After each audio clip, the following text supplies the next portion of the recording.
Hello, listeners! So today, pag-uusapan natin kung ano nga ba ang mga museums, anong mga klaseng museums ang meron tayo, at ano ang role ng museum sa preservation, conservation, at protection ng kultura. Ating buksan, Ungkatin, siyasatin. Ito ang Tokador, a museum podcast.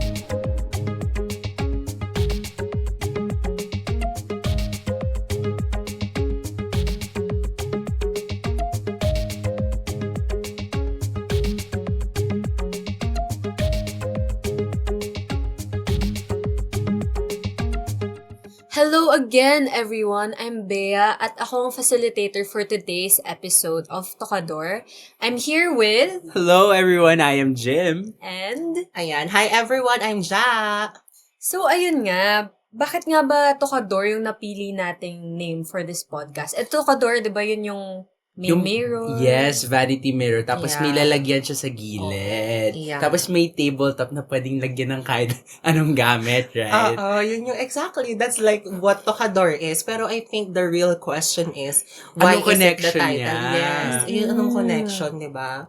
Ano connection niya sa museums? I believe kasi yung layon ng ating podcast ay to dive deep and see sa atin yung mga hindi na pag-uusapan about museums. So, perhaps the mirror is what makes us look back and reflect kung ano ba talaga yung foundations ng concept ng isang museum. And yung museum, di ba, lalagyan siya ng artifact. So, yeah, may lalagyan din yung Tokador. So, it's a perfect representation, hindi ba? Right. Sure. I agree to that. Even though far-fetched siya, kung papakinggan natin, bakit Tokador? No? Pero if we dive deep nga siya sa atin, like what Jim said, it makes total sense. Yes. So medyo mag-step back lang tayo ng onte, no? Ano yung mga favorite experiences or mga favorite museums nyo na napuntahan? Ako, recently, pumunta ako sa San Agustin Museum sa Intramuros. So, parang interesting lang na... May expectation kasi ako coming in na parang it was supposed to be showing yung buhay ng mga Pilipino nung time ng Espanyol. Pero, syempre, San Agustin Museum nga siya. Mas nag-focus siya sa values ng mga Agustinian priests, sa Makes mga sense. ano nila. So, ayun. Ako, I've never been to San Agustin Same. Museum. Saan ba yun? Sa Intramuros. Ay, okay. Kayo, anong mga museums na napuntahan niyo recently? Or Well, mga... definitely yung pinaka-memorable, yung pinaka-natatandaan ko ay yung pagpunta ko sa National Museum of Natural History. I believe pumunta ako doon with my cousins kasi trending siya kasi bagong renovate. Di ba? Ang ganda nung I remember. yung parang atrium, tapos yeah. may geometric shapes and everything. So, actually, nagandahan ako kasi katulad mo, I had expectations but they were lower than the actual. Kasi, di ba, parang may, when you step into a certain area, biglang may lalabas na sound. It was high-tech and it was beyond my expectations. So, ang ganda. Well, hindi ko lang siya napuntahan as I wanted to in my own pace kasi may kasama ako. Sa bagay. Yeah. Parang if I would want to, di ba tatlo yung National Museums? Gusto ko one day each, di ba? Para mas ano ko talaga. Hindi kasi kaya honestly ang isang araw for the museum complex. For the whole thing. Oo. Di ba? Hindi mo siya ma-appreciate talaga. Yes. How about you, Jack? Sa akin naman, actually ito, sa San Juan siya, yung Museo ng Katipunan. First time ko siyang napuntahan, saktong-sakto kasi I'm also taking another subject, about like the Philippine Revolution. Kaya nung nakita ko siya na, okay, kaya naman puntahan yung San Juan, why not try this Museo ng Katipunan. And to be fair, it was not that big of a museum, more of like a permanent exhibit siya, but it really utilized the space as well. And madali lang siyang sundan kasi it really, Guided design. siya. Hindi naman exactly guided kasi may tour guide, but like the setup itself, the architecture of it, it really helps you kasi like open here, okay, so papasok ka dito, ikutin mo lang siya, dire-diretso ka lang, tapos you'll also end up at like the exit. So, you know where to go. And like, Hindi ka mawawala. yeah. And conceptually, it's arranged well kasi it follows the history from Bonifacio up until the end of the Philippine Revolution, 1897. Yeah. Oh, I Wow. see. I believe it's 1898. The four. Yeah. Until that time. So with that, since iba-iba yung mga museums na alam natin, mga museums na napuntahan na natin, I think it's really good to ask the question, what exactly are museums? Mhm. For me, after taking museology, I feel like museums should be really faithful sa community, sa konteksto nila. Kayo ba? What are your thoughts on that? Okay. No, for me, gusto ko lang rin susugan talaga yung sinabi ni P. No, kasi yung mga artifacts na to, tandaan natin, no, may pinanggagalingan siya. So, yung museum talaga dapat, well, specifically the curators, the museum researchers, parang they should do everything in their power to make sure na talagang faithful nga itong mga artifacts na to. But, yeah, for my definition naman of museum talagang people go there for first, cultural appreciation, di ba? And second, yung pagkatuto. No, kasi yung ibang mga curriculum nga sa school, di ba, parang it's not just within the classroom. Sometimes, museum visits are even required. And I feel like that should be continued. Before naman thinking about museums, syempre, I thought about museums as it is. It's a collection of items. Parang I didn't thought of how it was curated or bakit to nasa Manila, bakit hindi to nasa place of origin. Yeah, I just thought of museums that way. Plain, simple collections na may different categories. Ganon. But, what is the definition ba, Bea?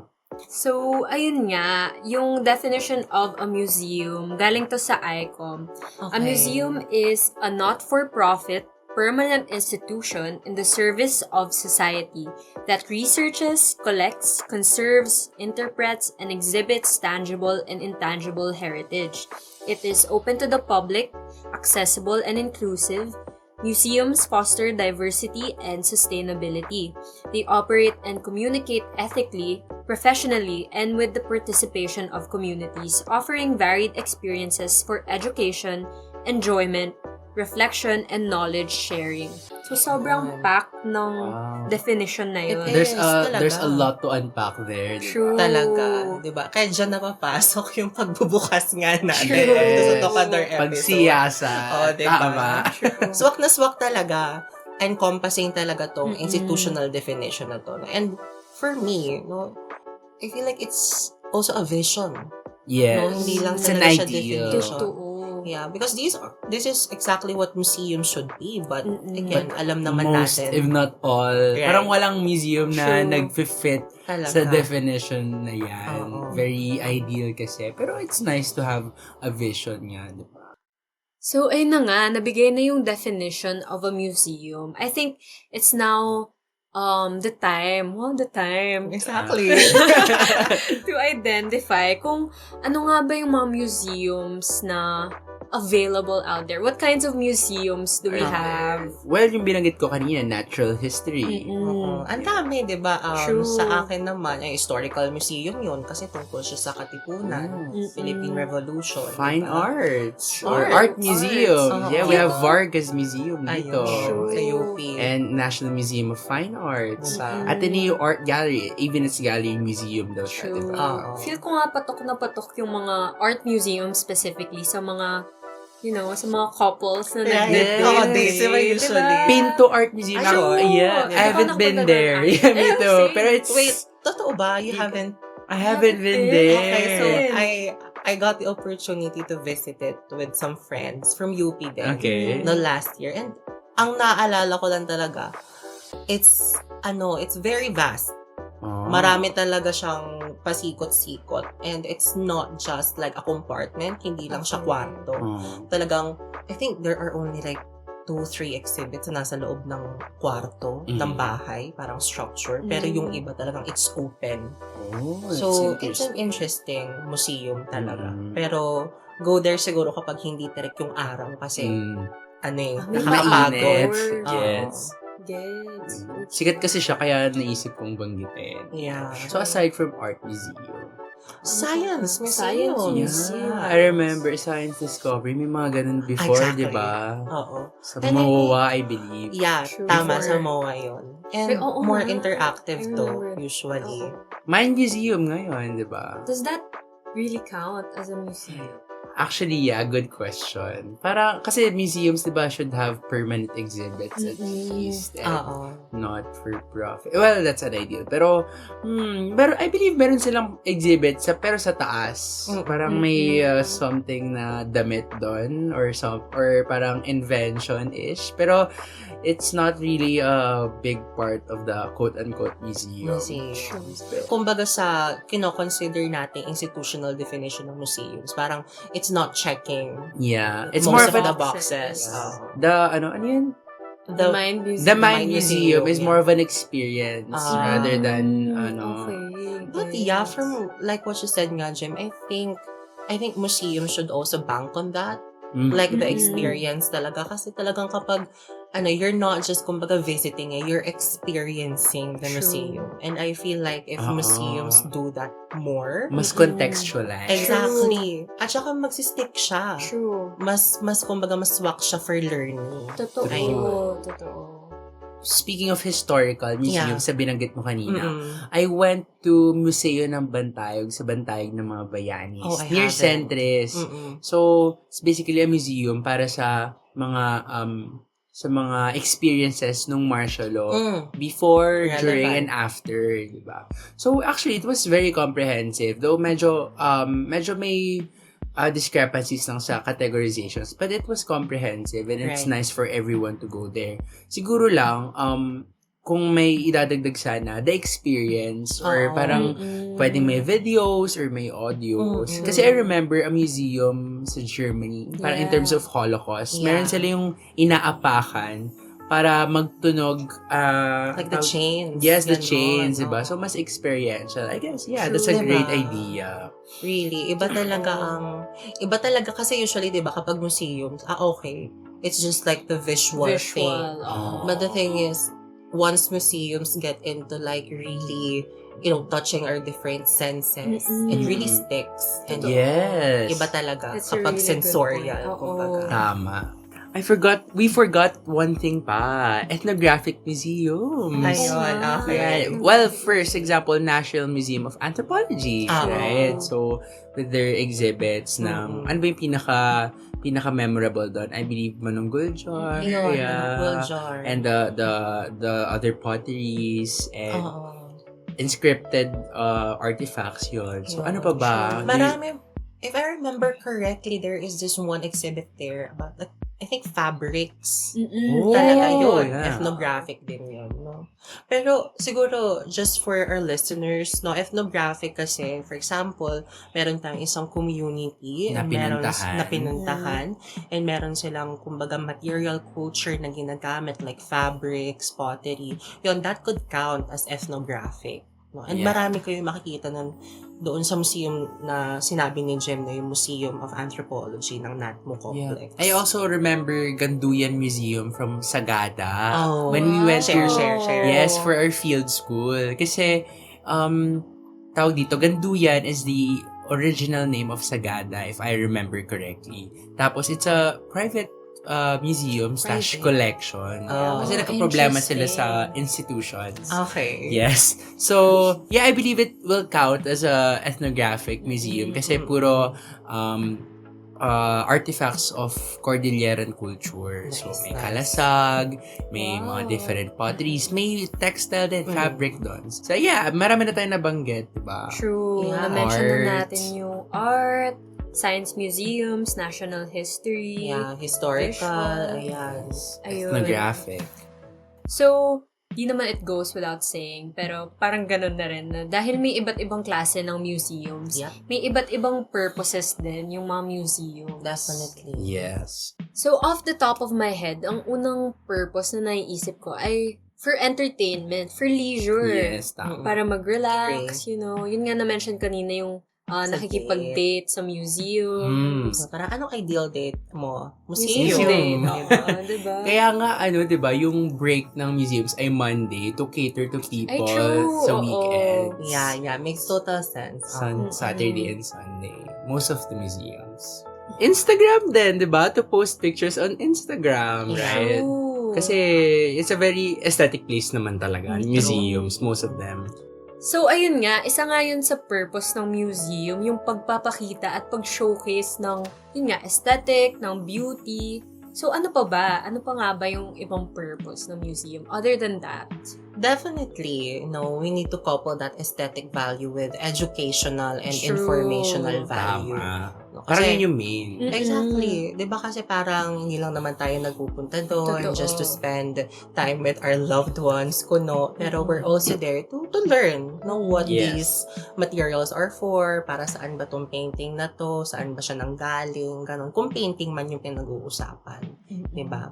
And siguro coupling that with education, we also have research. True. Yes, Of definitely. course. Kasi, hindi, lingid sa kaalaman ng karamihan sa atin, ang museum work ay hindi lang yung exhibits or yung artifacts na dinidisplay. Yes. There are scenes at the background True. kung saan inaaral yung artifacts, mini-measure, and Right. parang kina-counter-check with other artifacts and Oo. references para tama yung information na ibibigay. And it's Exactly. very tedious work, pero very fruitful and very interesting. Oo, True. tama yun. And it goes to show talaga na museums talaga, they are more than what meets the eye. Definitely. Diba? Kasi yung mga research na nangyayari doon, it's not really a separate objective from the True. visual objective. Mhm. Yung mga research na nangyayari doon, ginagawa siya to ensure na yung mga stories na hinahatid dun sa mga visitors, it's cohesive. Diba? And it's more understandable, which leads you to like a greater level of appreciation for the exhibit themselves. True. Yes. In relation with that, I think pwede rin isama dito at isang mahalagang purpose din ng museum ay ang ideological. Kasi Mhm. most of the time parang ako, pagpasok ko sa isang museum, lalo na sa, for example, pagpasok ko sa museum, lalo na before taking a museology class, parang I took everything as fact. Nung bumisita ako sa San Agustin Museum, kung wala akong knowledge of background on museology, I would really take everything na Ito yung nangyari. ito yung nangyari. Parang, kasi yung portrayal doon is maganda yung naging gawa or maganda yung naging effect ng colonization ng Espanya sa Pinas.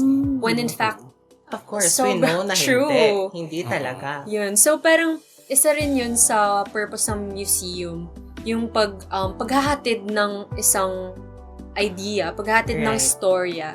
Yes, tama. And in connection with this, I believe connected din yung concept ng community building. So, for True. example, a community can build their own museums so that they can identify sa isang culture. Parang sinasabi nilang, ito kami. So, tingnan nyo yung kultura namin sa pamamagitan ng artifacts namin. Pwede rin sila maglagay dun ng intangible heritage. Yes, Mhm. di ba? So, pwede rin sila maggawa ng workshops doon on their artifacts. Yeah, it's very interesting. And when we put this on a larger scale, National Museum, it's very evident na nation building yung layo niya. That's right. Philippines is an archipelago. Pero we still think of it as a one nation. It's an imagined community. Wow! Right. Benedict Yes, at imagine community True. talaga. So, very, very impactful yung National Museum as an imposing institution na ito yung Philippines, di ba? So, True. yeah, that's one role. And I just want to support what Jim said. Kasi 'di ba? And also you, Bea, with your take on historical museums, you also need to realize na kapag bumibisita tayo, kung magdala-dala natin criticality. Kasi these museums, they're intended to change our mindset True. about something. Mhm. Pero kung tanggap lang tayo ng tanggap, parang mawawala dun yung, kumbaga, agency rin natin as a Mhm. visitor. So, maganda dapat na mahanap natin, kumbaga, yung balance between the two. No? Tama. Yung institution and us as individuals. Yes, I Totoo. cannot agree more. So with that, napag-usapan na natin yung role ng museums, yung purpose ng museums, and makikita natin yung parang gravity ng, ayun nga, ng role ng museum sa paghahatid ng storya, sa pagbibuild ng communities at identities. Right. At higit sa lahat, sa paghahatid ng information, sa education. Yes. So, napakalawak at napaka-far-reaching ng effects Ng museums talaga. ng museums. Oo. So, ang ganda talaga pag-aralan ng mga museums, lalo na sobrang, ayun nga, nasabi ko na sobrang lawak ng pwedeng pag-aralan o pwedeng Pwede i-unpack. true. Siya sa atin. Siya sa atin. Ungkatin, Tama. diba? Pero again, di ba, yung mga listeners, of course, don't be pressured to like, kailangan ganito dapat pagbibisita ng museum, no? Oo. Kasi ang endpoint din naman natin is to have that, kumbaga, critical appreciation Oo. no, of what museums are. And, katulad nga ng nasabi natin kanina, it's more than what meets the eye. Oo. Maraming nangyayari at maraming, kumbaga, sensibilities ang museum. Tama. Saka parang mas may enjoy mo yung museum kung alam mong tama yung representation niya or Right. tama yung pagkaka-display niya ng artifacts. Yeah. Diba? Diba? Totoo. Iba yung level of appreciation talaga kapag talagang may pinaguhugutan at malalim. Kapag totoo. Grabe, napaka-insightful ng discussion natin. Yes! But I'm afraid that is our time for today's episode. Wow. But stay tuned, listeners, kasi meron pa kaming sobrang hot and spicy na Yes! next episode. Yes, for the next episode, we will tackle how are museums made and how are the collections of the So museums exciting. acquired. True. Kasi 'di ba, dati parang we take it as granted na nandun na yung collections. Oh. Next episode, we will unpack that and we So will exciting. see kung saan nanggagaling itong mga collections na ito and kung ethical pa. Very, very exciting. So, ayun na nga. Thank you so much, listeners, for tuning in. Again, I am Bea. I am Jim. I am Ja. Ating buksan. Ungkatin. At siyasatin. Ito ang Tokador, a museum podcast.